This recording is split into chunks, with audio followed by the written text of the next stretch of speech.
You know, usually when we look at a map, there's this inherent expectation of like structural integrity. Right. I mean, the map maker basically assumes the burden of navigation so you don't have to guess. Exactly. You want to get from point A to point B, so you trace the bright red line, you check the legend, and the cartographer has built this seamless logic for you. Yeah. You trust the infrastructure of the document. But imagine buying a highly detailed atlas, right? And you open it up, and you find that the cities are beautifully drawn, the mountains are shaded perfectly, but the roads connecting them are just completely invisible. Oh, wow. That would be incredibly frustrating. Right. The data is technically all on the page, but without that connective tissue, you are just staring at isolated islands of information. The map is basically structurally broken. And, that lack of interconnectedness in cartography would get you hopelessly lost. Oh, absolutely. But in the world of corporate financial reporting, that same lack of connection isn't just an inconvenience for an analyst. Under the strict mandates of financial standards, it is categorized as a critical, systemic failure. Welcome to a new episode on the Gap Advisors the Ind AS Clinic podcast. Today, we are taking a massive deep dive into the intricate, highly scrutinized world of financial transparency. It is such a fascinating topic. It really is. We are exploring a phenomenon that haunts modern financial reporting. We're looking at how a seemingly minor formatting choice, something as mundane as a missing cross-reference, can fundamentally dismantle a financial statement. Yeah, it effectively obscures material information from you, the reader. Exactly. Because this bridge between raw numerical data and actual human comprehension is arguably the most vital space in accounting. I completely agree. Generating the mathematically correct numbers is really only the first phase of the battle. Right. The math has to be right, obviously. Right, but if those numbers are presented in a vacuum, completely untethered from the narrative notes that explain them, the company is failing its primary obligation to the market. And the mystery we are unpacking today, how a simple missing page number can legally be equated to hiding millions of rupees, is not just a theoretical academic exercise. No, not at all. Today's entire deep dive is rooted in reality. This observation was featured in the 231st edition of the Gap Advisors Task Weekly newsletter. Which is just a fantastic resource. It really is. This incredibly detailed newsletter is authored by C.A. Manish C. Iyer, Director of Gap Advisors, and is published regularly on LinkedIn. And I think it's important to mention that an impressive 232 editions have been published till date. Wow, 232. That's a lot of content. It's a testament to the sheer volume of nuanced, highly technical accounting presentation issues that are hiding in plain sight across the corporate landscape. And we really have to emphasize the origin of the raw data we are looking at today. The AI hosts must include in their discussion, and we are making this explicitly clear, that the observation is from published Ind AS financial statements of a listed company. Yes, actual published statements. Exactly. And these financial statements were downloaded and independently reviewed by Gap Advisors on a suo motu basis. Which is a very critical detail. Right. They didn't rely on a whistleblower. They actively pulled the publicly available data, ran it through their rigorous review framework, and identified this massive structural flaw. And that independent suo motu review process highlights a terrifying reality for CFOs and audit partners. Oh, I can only imagine the anxiety. I mean, if an independent firm can spot these presentation failures just by pulling the public PDF, regulators and aggressive short sellers can absolutely do the exact same thing. Yeah, the reputational and regulatory risks are immense. They are. Which brings us to a crucial piece of advice for the auditors and corporate preparers tuning in today. Do not let your annual report become a cautionary tale. Please don't. Get your financial statements reviewed by Gap Advisors before signing them. You can submit your financial statements in near-to-publishing PDF format by email to info@gapadvisors.com. Having a team of experts stress test the geography of your disclosures before you publish is really the ultimate insurance policy. It really is. But before we dive into the specific numbers and the governing Ind AS framework, we need to establish our parameters. Yes, we definitely do. The views expressed herein are the personal views of the author and are not binding on the audience. We are essentially conducting an educational deep dive into the application of these standards. Exactly. The audience is requested to seek the help of an expert before any action or refraining from any action based on the views discussed herein. Okay, let's unpack this. We need to start at the scene of the crime, so to speak. Right, which means looking at the raw data reported by this listed company. Yes. Because to understand why a missing cross-reference caused such a catastrophic failure of presentation, we first have to understand the sheer magnitude of the money moving around. So we are zooming in specifically on the statement of cash flows. We're looking squarely at the section labeled See Cash Flow from Financing Activities. And, the financing activities section is essentially the mechanical heartbeat of a company's capital structure. Okay, I like that analogy, the heartbeat. Yeah, because this isn't about how much money they made selling widgets or whatever. This is about how they are funding their actual existence. Right. Are they floating on equity, or are they burdened by long-term debt? Exactly. Or are they constantly churning short-term obligations just to keep the lights on? Let's put some hard Indian rupee figures to this to show just how volatile this specific company's heartbeat actually is. Let's do it. Let's look at their current year proceeds, or repayments, in long-term borrowings. The listed company reported an outflow of exactly INR 28,676,468. Okay, so they pushed roughly 28.6 million rupees out the door to pay down long-term debt. Right, which seems like a good thing, right? Paying Yeah. down debt. It's a substantial repayment for sure. It indicates they are actively trying to deleverage their long-term position. But the context of the previous year is what makes this wild. For that exact same line item, long-term borrowings, the previous year showed an inflow of INR 192,065,090. Wow. Yeah, a staggering 192 million rupee injection of long-term debt. See, that shift entirely changes the narrative. I mean, they absorbed nearly 200 million rupees in long-term debt just 12 months prior. And now they are suddenly shedding roughly 28.6 million of it. An investor immediately has questions about that. They want to know the terms of that massive previous year loan. Right, like why did the strategy suddenly pivot to early repayment, assuming it wasn't just, standard amortization? Exactly. And the plot thickens even more when we drop down to the short-term borrowings. Oh yeah, this part is crazy. So current year proceeds, or repayments, in short-term borrowings shows a heavy inflow of INR 41,792,340. Almost 41.8 million rupees coming in. Yes. But the previous year, for short-term borrowings, a dash, nil, absolutely zero. Okay, so let's synthesize what that maturity profile shift implies. Yeah, break that down for me. While the company is draining cash to pay down 28.6 million in stable long-term debt, they are simultaneously taking on nearly 41.8 million in volatile short-term debt.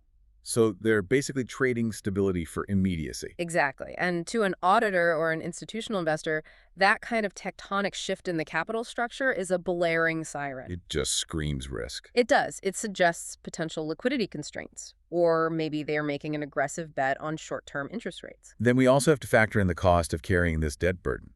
The line item for finance cost in the current year is an outflow of INR 50,108,954. Roughly 50 million rupees just to service the debt. Right. And the previous year's finance cost was an outflow of INR 62,097,615.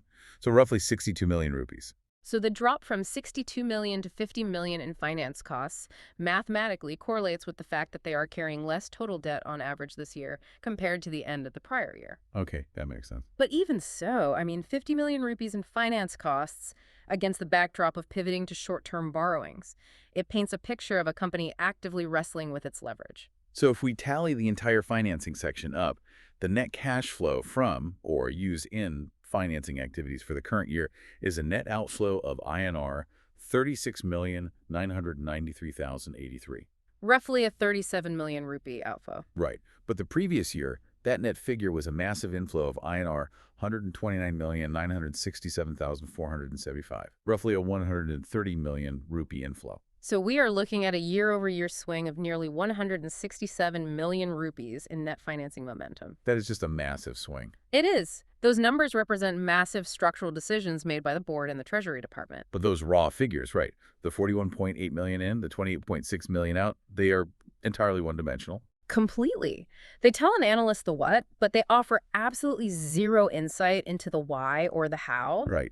To make this incredibly tangible, let's step away from corporate treasury for a second and think about personal finance. Oh, I love personal finance analogies. Go for it. So imagine reviewing a friend's personal bank statements. In year one, you see a massive 192 million rupee mortgage deposit hit their account. Okay, that's a huge house. Huge house. Yeah. Then in year two, You see them paying off a 28 million rupee chunk of that mortgage. But simultaneously, they're maxing out 41 million rupees across 6 different high-interest credit cards. Wow, their personal debt profile is violently fluctuating. Exactly. If you were their financial advisor, you wouldn't just nod at the bank statement and say, oh, cool math. No, I would panic. I would demand the underlying contracts. Right. You'd want to know the interest rates on those credit cards, the covenants on the mortgage. You'd want to know if any of those loans are backed by volatile collateral. That analogy perfectly captures the anxiety of the institutional investor. Because they are looking at the exact same kind of violent fluctuations. Yes, an investor analyzing this company's cash flow statement is demanding the exact same receipts. They need to know the covenants, the interest rate exposures, and the precise nature of the liabilities these cash flows represent. It's just basic due diligence. It is. And this incredibly high demand for underlying context is exactly what standard setters addressed when they forged the uncompromising mandates of Ind AS 7. So let's open up Ind AS 7, specifically looking at the statement of cash flows. Good idea. We know the numbers are massive. We know the capital structure is shifting. What is the specific, inescapable rule that dictates how a company must explain these financing swings? The anchor for this entire discussion is Ind AS 7, paragraph 44A. Paragraph 44A. Got it. The standard establishes a very deliberate threshold. It states, and I quote, "An entity shall provide disclosures that enable users of financial statements to evaluate changes in liabilities arising from financing activities." I want to pause there and put a microscope on the word evaluate. It's a very specific word choice. It is. Standard setters don't use words casually. If they just wanted a list of numbers, they would have said, an entity shall disclose changes. Right. Or an entity shall list changes. Right. But they didn't. No, they specifically chose enable users to evaluate. And I feel like evaluation implies judgment.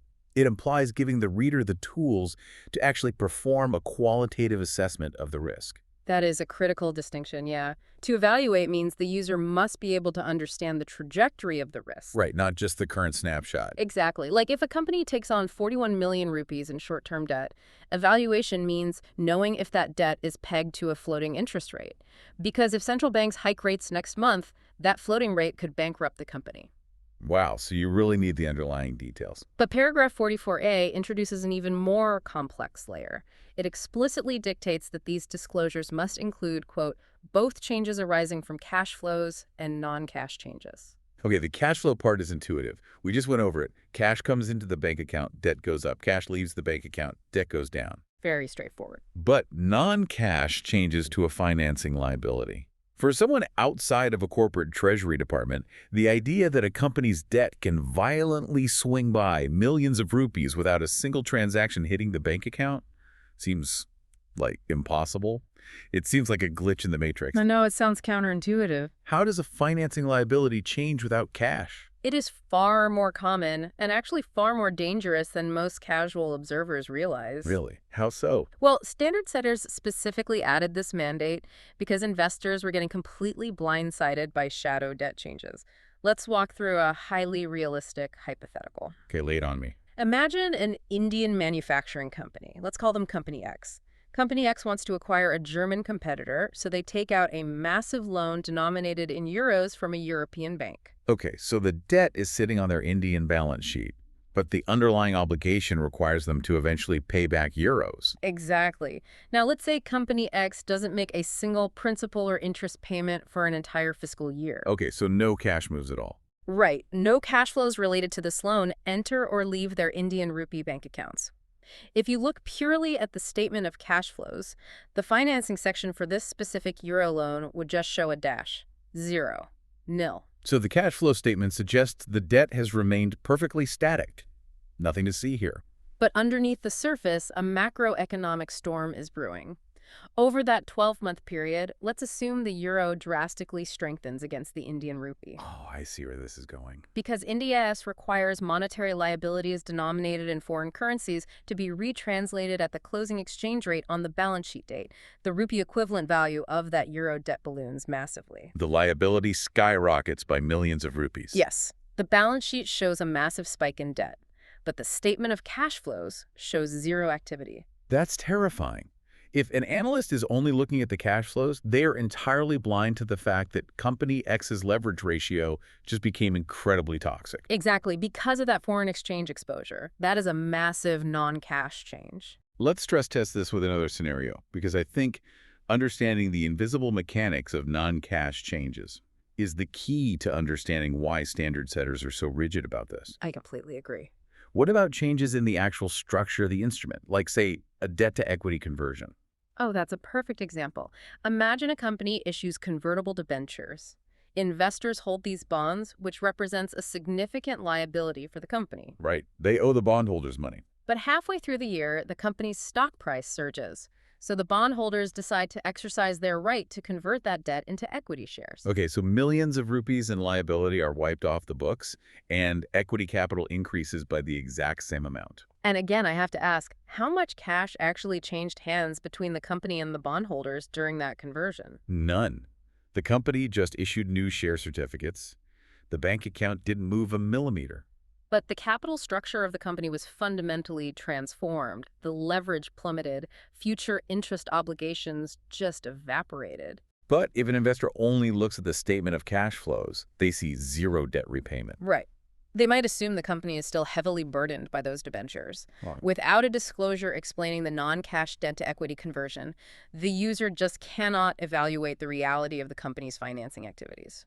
And I imagine this extends into even more obscure treasury maneuvers, right? Like reverse factoring or complex lease liabilities. Oh, absolutely. Like where a right-of-use asset triggers a corresponding financing liability without any initial cash outlay, the permutations of non-cash debt are vast. So the standard sets this incredibly high bar. You must enable the user to evaluate all of it. The cash, the foreign exchange impact, the conversions, the leases. All of it. But how on earth does a CFO physically present this in a readable format? I mean, what is the mechanical instruction for building this disclosure? The mechanics are laid out very clearly in paragraphs 44C and 44D of Ind AS 7. Okay, walk me through them.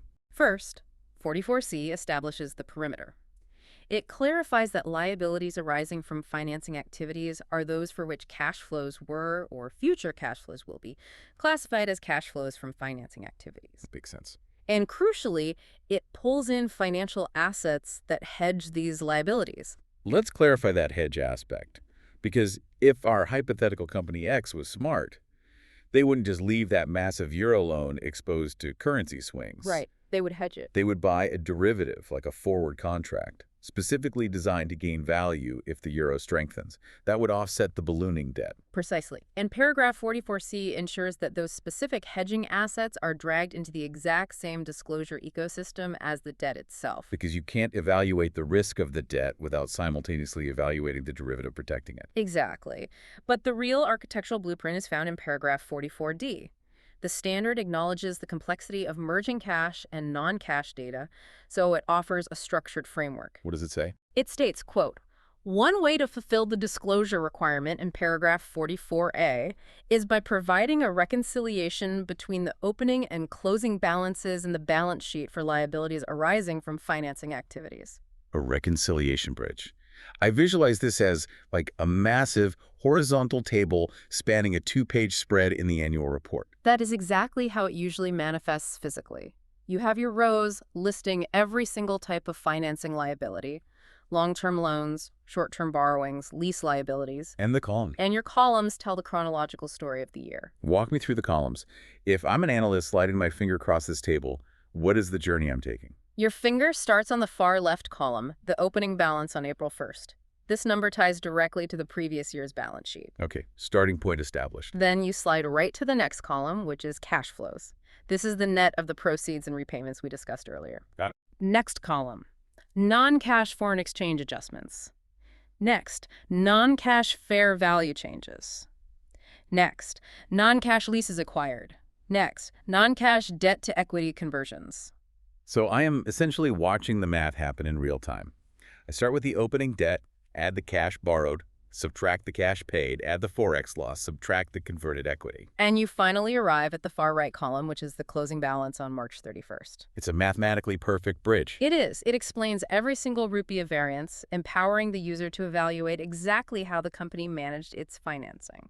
That sounds great, so what's the problem? The problem is creating that beautiful table is not enough. The standard setter actually anticipated that companies might just dump this table into the abyss of the footnotes. They anticipated the scavenger hunt. They did. Yeah. Which is why the final sentence of paragraph 44D is the trap that our listed company fell into. Ah, here we go. It mandates, quote, where an entity discloses such a reconciliation, it shall provide sufficient information to enable users of the financial statements to link items included in the reconciliation to the balance sheet and the statement of cash flows. The interconnectedness mandate. You literally have to build the roads on the map. Yes.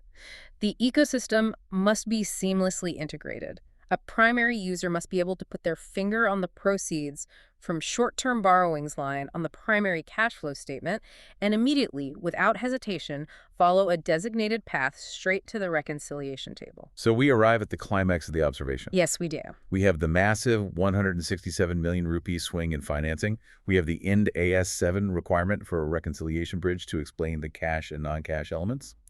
And we have the mandate that this bridge must be explicitly linked to the primary statements. Right, all the pieces are supposed to connect. But when the JAP Advisors team pulled this published Ind AS financial statement, they found that the company had the statement of cash flows. The raw numbers were sitting right there on the primary page. But But the company completely failed to cross-reference the items in the cash flows from financing activities to any note disclosing the details required by Ind AS 7 paragraph 44A. the link was entirely severed. Just completely missing. They presented the top-line numbers, and they left the reader utterly stranded on the primary statement.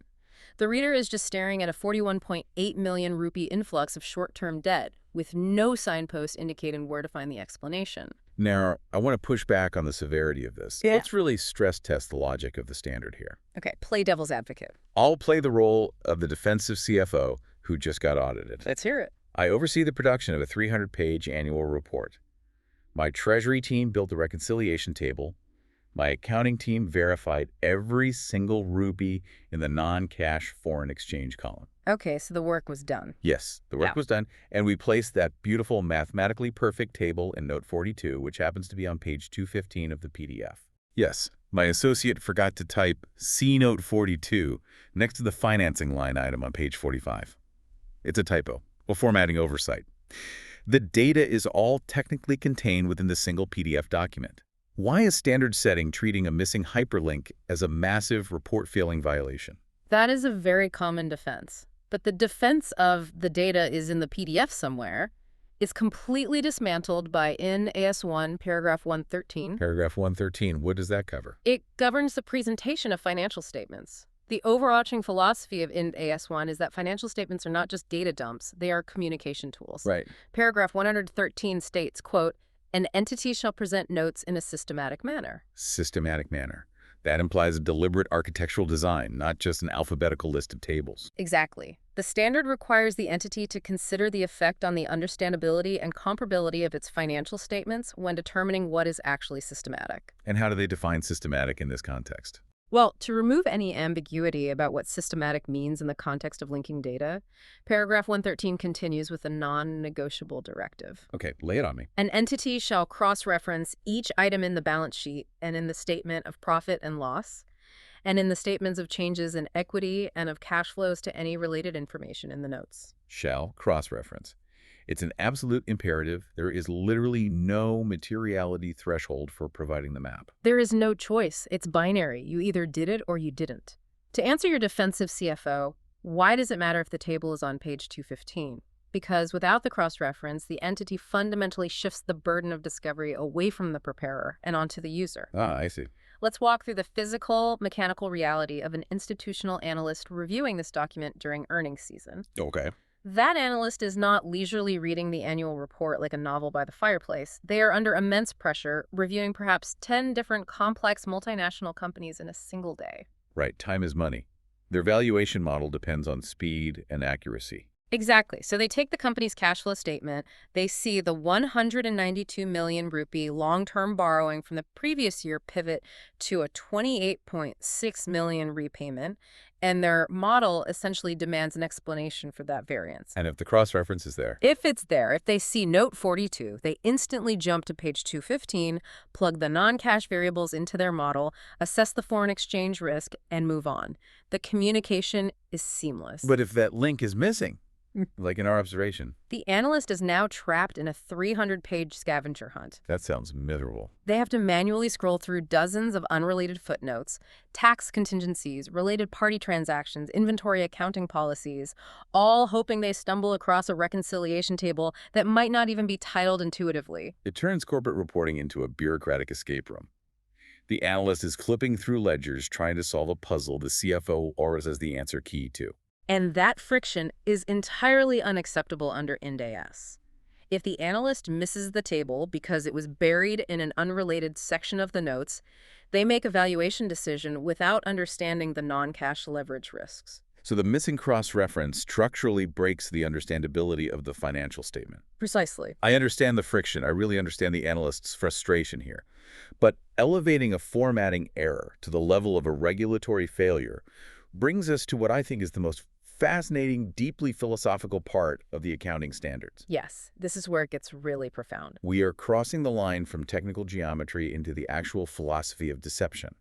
We need to talk about obscured information under Ind AS 1, paragraph 7. This paragraph addresses the sophisticated reality of corporate disclosure. Standard setters recognize that deception in the modern financial era isn't usually a matter of outright fraud or blatant omission. Right. Companies rarely just lie about the numbers outright anymore. The audit mechanisms are too strong. Exactly. Instead, deception is executed through the architecture of presentation. Let me read the exact, incredibly powerful opening of Ind AS 1, paragraph 7. It states, quote, "Information is obscured if it is communicated in a way that would have a similar effect for primary users of financial statements to omitting or misstating that information." Let that sink in for the auditors and CFOs listening. Seriously. Hiding information in a tangled web or failing to link it systematically carries the exact same regulatory and practical weight as lying about it. It is a profound equalization. Obscuring equals misstating. The standard setter is looking purely at the outcome for the investor. Right, they don't care about the intent. No, they don't. If the analyst cannot reasonably find the reconciliation table on page 215 because you failed to provide the cross-reference on page 45, the analyst builds their valuation model without that data. So the end result is identical to the CFO just deleting the table entirely. The investor makes a blind decision. Precisely.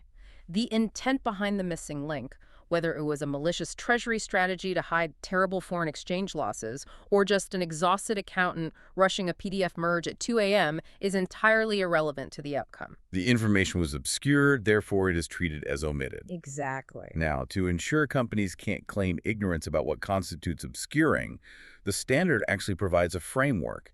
It lays out 5 specific pillars or circumstantial examples that result in material information being obscured. These are essentially the 5 cardinal sins of financial presentation. We need to deep dive into each of these because they highlight how aggressively standard setters are policing the narrative of financial reports. The standard outlines these as examples A through E in paragraph 7. These are the tools of obfuscation that regulators actively hunt for. Let's explore the first pillar, example A. Information regarding a material item, transaction, or other event is disclosed in the financial statements, but the language used is vague or unclear. Oh, the classic legalese trap? Yes.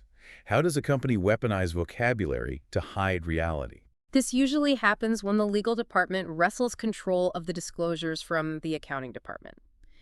Consider a hypothetical scenario where a massive corporate network suffers a catastrophic cyber attack, Okay. and millions of customer records are stolen.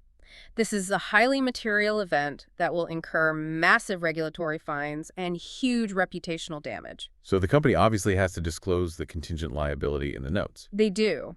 But instead of stating clearly, our database was breached by hackers resulting in the theft of 10 million user records, exposing us to significant legal penalties, the disclosure is drafted like a labyrinth. Give me an example of the labyrinth. They write something like, the entity recently experienced an unauthorized network interaction resulting in theoretical data displacement across localized subservers.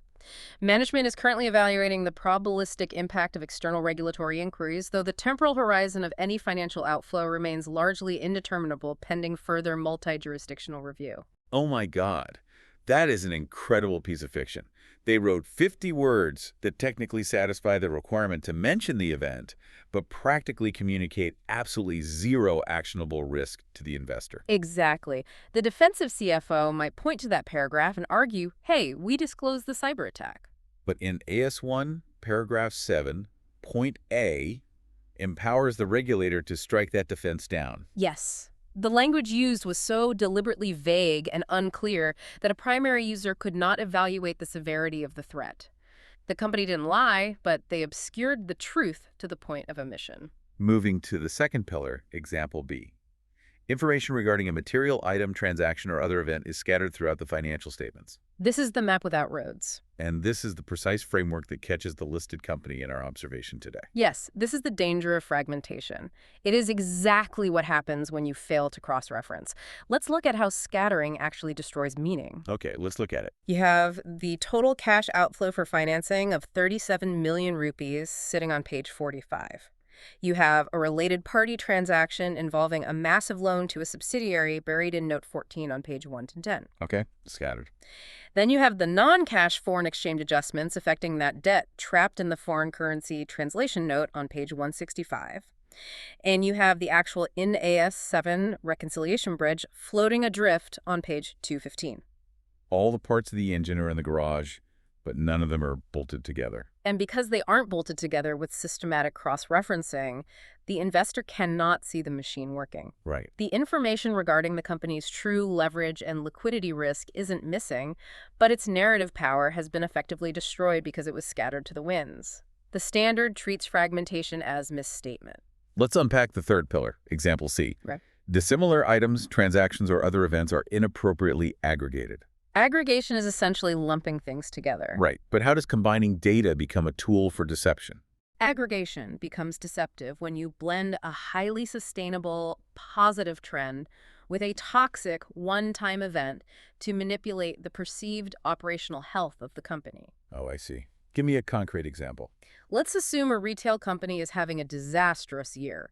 Their core business of selling apparel is plummeting, and gross margins are collapsing. Okay, so operationally they are failing. Right. To avoid a collapse in share price, management decides to sell off their flagship corporate headquarters, realizing a massive one-time real estate capital gain. A huge injection of cash that literally has nothing to do with their ability to sell clothes. Correct. But instead of presenting the real estate gain as a separate, clearly defined line item below operating profit, they aggressively aggregate it. They lump it in. They create a single, bloated line item called total operating income and other gains, mashing the terrible retail revenue together with the massive real estate payout. Wow. The resulting number looks incredibly healthy. An investor glancing at that blended total income line would think the core apparel business is just booming. They completely obscure the operational decay of the core business by inappropriately aggregating dissimilar items. They use the real estate gain as a camouflage net over the retail losses. That perfectly sets up the inverse maneuver, which is the fourth pillar, example D. Similar items, transactions, or other events are inappropriately disaggregated. Disaggregation means breaking a single item apart into smaller pieces. Right, and intuitively we assume more granular detail is always better for an analyst. How can providing more lines of data actually hide information? It's counterintuitive until you understand the psychology of reviewing massive data sets. Think of it like audio mixing in a music studio. Okay, I like music. How does that work? Imagine there is a blaring, terrible siren ruining a vocal track. Instead of muting the siren, the audio engineer digitally slices that sound wave into 1,000 microscopic blips and scatters them beneath the drum beat. Oh, wow. The noise of the siren is technically still in the track, but it has been disguised as ambient background static. You slice the problem so thin it becomes basically invisible. How does that translate to a financial statement?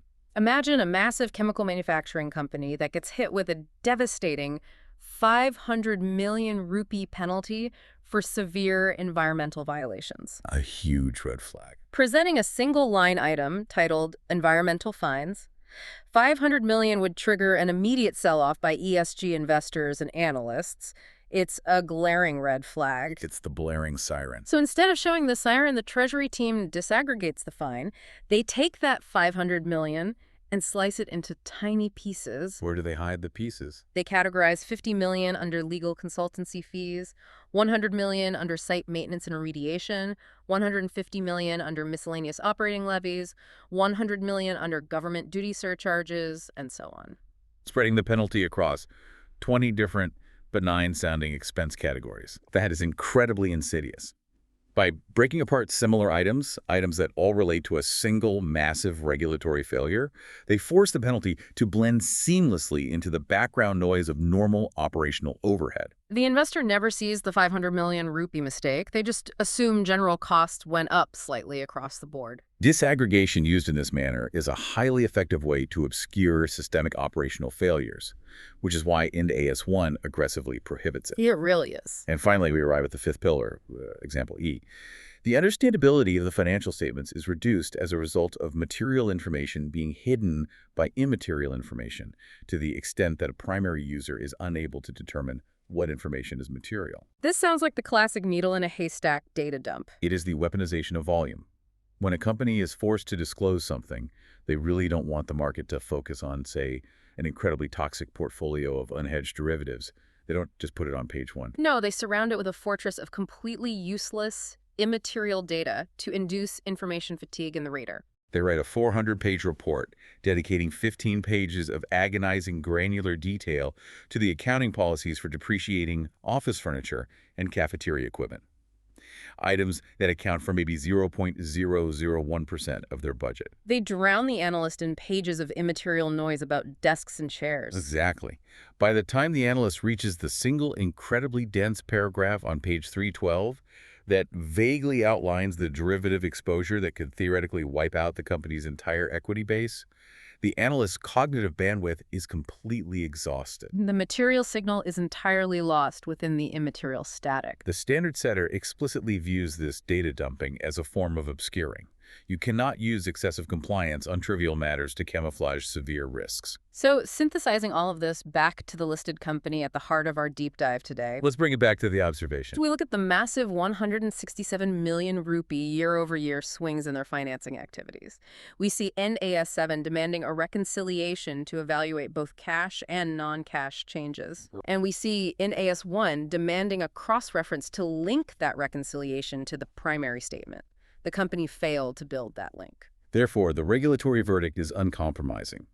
Because the cross-reference was missing, the financing data was scattered. They triggered the exact circumstances described in paragraph 7.b. They officially presented obscuring information, and obscuring information is fundamentally equated to misstating the financials. It represents a catastrophic breakdown in the architectural integrity of the document. It really does. As we dissect this, I am just struck by the immense, almost crushing psychological burden this places on the professionals tasked with verifying these documents, the audit partners. Oh, the pressure is unimaginable. We've just spent a massive amount of time unraveling one specific cross-reference failure involving Ind AS 7 and Ind AS 1 regarding a single section of the cash flow statement. It is just one intersection in a vast regulatory grid. Exactly. Think about how many line items, how many required disclosures, how many complex interlocking rules exist within the thousands of pages of the entire Ind AS framework. An auditor can't just be brilliant at math. No. You can audit the bank statements. You can confirm with the European bank that the 28.6 million rupee outflow actually happened. You can verify the foreign exchange translation formulas down to the final decimal point, and you can sign off that the numerical data is flawlessly accurate. But as we've proven today, accurate math is insufficient. If the geography of the document is flawed, if the cross-reference linking the accurate math to the primary statement is forgotten, the entire statement fails compliance. I think of it like an automotive engineer building a multi-million rupee hypercar. The engine is tuned to perfection. The aerodynamics are flawless. But if they forget to run the wiring harness connecting the steering wheel to the front axle, the car is completely useless. The auditor is responsible for verifying the engine and the wiring harness. How on earth does an audit team, staring down a strict deadline and a 300-page PDF, keep track of all these presentation landmines? It's a huge challenge. How do they ensure they aren't accidentally signing off on scattered information or missing these highly specific intersectional rules? It requires a systemic approach to knowledge management. No single auditor, no matter how experienced, can memorize every permutation of Ind AS presentation requirements. They need infrastructure. They do. They need a verified, searchable database of precedents and solved problems. Which leads us directly to the solution we highlighted earlier, and arguably one of the most critical structural tools available to corporate professionals navigating this regulatory maze. We need to do a deep dive into the Gap Advisors issue repository. Yes. If you are an auditor dealing with the anxieties we've just described, you need to go to https.gapadvisors.com. The issue repository they have built there is practically unparalleled in its scale and granular focus on Indian accounting standards. The scale is what truly sets it apart. The repository hosts over 4,500 plus issues, and their detailed responses on Ind AS and Indian GAAP. Let's contextualize that number.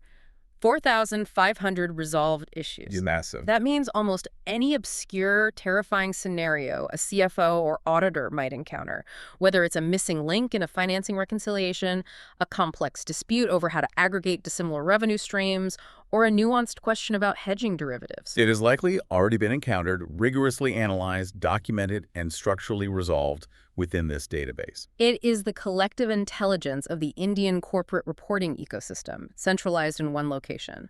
But the most vital aspect of this repository is its accessibility. Right. Any person can register on the platform for free. I want to stress that because in the world of high-end corporate consulting and technical accounting, finding actionable, highly technical data without a massive paywall is incredibly rare. Any person can register for free. And once registered on https.gapadvisors.com, the utility goes far beyond just browsing historical precedents. Users can submit their own specific real-time issues on Ind AS and Indian GAAP. Oh, wow. So it's interactive. Very. If an audit partner is sitting in a boardroom at midnight, staring at a massive formatting overhaul of a cash flow statement, and they are unsure if a specific disaggregation strategy violates paragraph 7, they can submit that exact query to the experts. And the mechanism of the response is brilliant. You submit your highly specific issue, and a detailed, authoritative response is delivered directly to the inbox of the email address you registered with at https.gapadvisors.com. Let's view this entirely through the lens of the auditor's burden. Auditors operate in an environment defined by catastrophic risk and retrospective regulatory scrutiny. Absolutely. They desperately need to document precisely how they addressed any specific issue regarding the application of Ind AS. Right, because the regulatory review doesn't happen the day the report is published. It happens 3 years later when the regulator knocks on the audit partner's door, points to a specific disclosure, and asks, why did you sign off on this specific presentation formatting? Exactly. And in that moment, the auditor cannot rely on their memory of a late-night conversation with the CFO. No, definitely not. They need a documented, expertly reasoned basis for their conclusion residing permanently in their audit file. By submitting the query to the Gap Advisors repository and receiving a detailed response directly to their inbox, the auditor suddenly has a highly credible third-party technical analysis that they can append directly to their working papers as tangible evidence of their due diligence. It transforms the entire audit process. Instead of an isolated team relying solely on their internal judgment to navigate these massive regulatory landmines, they're leveraging a massive engine of collective technical intelligence. It bridges the terrifying gap between the theoretical purity of Ind AS and the messy, chaotic reality of formatting a 300-page corporate annual report. If you are an auditor, a CFO, or anyone whose signature goes on a financial document, integrating this repository into your workflow is practically a necessity. It really is. So to synthesize the massive journey we've navigated today, we started by looking at a company experiencing massive, multi-million rupee structural shifts in their capital financing. Right. We moved to the rigid mandates of Ind AS 7, which demand that companies provide a mathematically perfect reconciliation bridge to help users evaluate both the cash movements and the invisible non-cash changes like foreign exchange spikes or equity conversions. We then explored the critical failure point. Ind AS 1 requires that reconciliation bridge to be systematically cross-referenced to the primary statements. Our listed company failed to build that road on the map. And finally, we descended into the profound philosophy of Ind AS 1, paragraph 7. We proved that failing to link data isn't just a minor formatting typo. No, disconnecting the data scatters it, and scattering material information is officially deemed obscuring information. An act that carries the exact same regulatory gravity and practical damage as omitting or misstating the data entirely. It serves as a stark reality check. Financial reporting is not merely an exercise in making the balance sheet balance. It is an exercise in architectural communication. It is about building a transparent, easily navigable ecosystem of information where the user is guided efficiently to the truth of the entity's risk profile. Beautifully said. As we reach the conclusion of this incredibly dense analysis, I want to pivot slightly. We've spent the hour discussing the rules, the specific violations, the mechanics of the standards, and the digital tools available to enforce compliance. We covered a lot of ground. But I want us to step back and view this through a macro lens. Let's look at the overarching trajectory of modern corporate reporting. The trend is undeniable. Financial reports are swelling. They're becoming exponentially longer, vastly more intricate, and overwhelmingly reliant on hundreds of pages of highly technical footnotes and appendices every single year. Some of the annual reports produced by major Indian conglomerates are practically the size of encyclopedias. They require a table of contents just for the risk factor disclosures. Exactly. And this sheer volume creates a deeply philosophical tension for regulators and investors alike. So here's the provocative question I want to leave the listener with today. As these corporate documents swell in size, density, and complexity, is the line between an accidental omission by an exhausted accounting team and intentional obscuring by a strategic Treasury Department permanently blurring? That is a great question. When a multinational company's financial reporting ecosystem becomes so unfathomably vast that even the preparers and internal auditors struggle to cross-reference it accurately, how can the market possibly discern technical incompetence from deliberate obfuscation? It's getting harder and harder to tell. Think about the massive annual reports you read, or the ones you are tasked with preparing. Look in past the glossy management letters and the perfectly balanced primary numbers. Look at the sheer crushing volume of footnote data. There is so much of it. How much highly material, risk-altering information is currently hiding from you right now in plain sight, scattered across disconnected pages? Are you reading a meticulously designed map? Or are you just staring at a jigsaw puzzle with the pieces scattered in the wind, hoping you can assemble the picture before the market turns? That is an incredibly chilling thought. And absolutely something that will alter the way you review a cash flow statement going forward. The next time you see a massive spike in a financing line item, you won't just accept the number. You'll actively hunt for the cross-reference, and if it's not there, you'll immediately question what exactly is being obscured in the geography of the footnotes. You definitely will. Thank you so much for taking this deep dive into the complex, nuanced waters of Ind AS with us today. The architecture of financial transparency is endlessly fascinating, and we really appreciate you joining the conversation to explore it. Yes, thank you for tuning in. Thank you for your time, and we request you to follow or subscribe to Gap Advisors Ind AS Clinic podcast on Spotify, Amazon Music, and YouTube, whichever platform you prefer to listen to Gap Advisors and AS Clinic podcasts. Until next time, keep your structural legends clear, rigorously check your cross-references, and whatever you do, do not let your corporate financial map degrade into an unnavigable escape room.